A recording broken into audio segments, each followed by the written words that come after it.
শুরু আসসালামু করি। আলাইকুম। ওয়ালাইকুম সালাম। কেমন আছেন? ভালো আছি। আপনার নাম কি? জান্নাতুন। খুব সুন্দর নাম, জান্নাতুল। নামাজ কালাম পড়েন তো নাকি শুধু নামে জান্নাতুল কোনটা? না ভাইয়া, নামাজও করি।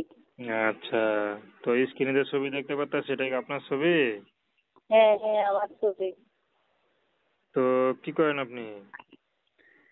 এই যে আগে আম্মু কাজ করতো, এখন আম্মু অসুস্থ, এখন আমার কাজ করতে লাগে, সেলাই মেশিনে কাজ করি। আচ্ছা, সেলাই মেশিনে কাজ করেন। আপনার ভাই বোন কয়জন?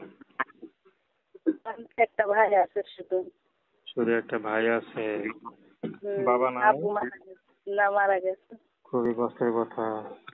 তো এই যে বাবা মারা গেল, তো আপনি আছেন, সংসার কে চালায়? যে আম্মু চালাইতো, এখন আম্মু অসুস্থ, এখন আমার চালাইতে লাগে। এই কারণে তো প্রতিবেদনের সামনে এলাম যে ভালো একটা মনের মানুষ পাইলে কারে জীবন সঙ্গী করে নিতাম। আচ্ছা, তো বিয়ে শাদী তো হয় নাই নাকি? হ্যাঁ বিয়ে শাদী হয়েছে? হ্যাঁ হ্যাঁ, বিয়ে হয়েছিল। বিয়ে হয়েছিল? হ্যাঁ, বিয়ে হয়েছিল। তারা ভালো না।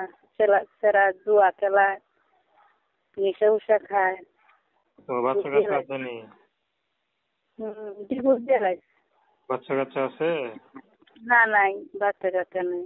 আচ্ছা, এখন কি আবার বিয়ে করবেন? হ্যাঁ, ভালো মানুষ পাইলে তো বিয়ে করবোই, প্রতিবেদন আইছি তো ভালো একটা মানুষের জন্য। আচ্ছা, সে যদি বিবাহিত হয় আপনার মতো? হ্যাঁ, সে যদি আপনার মতো বিবাহিত হয়? তাও হবে। সমস্যা নাই। হ্যাঁ। তো দর্শক, আপনারা জান্নাতুল আপুর কথা শুনলেন। তো প্রেম ভালোবাসা সাহায্য সহযোগিতা বিয়ে শাদী করে একান্ত আপনাদের ব্যক্তিগত ব্যাপার। তো আসুন আমরা ৫ ওয়াক্ত নামাজ পড়ি, সর্বদা দেশের সেবা করি।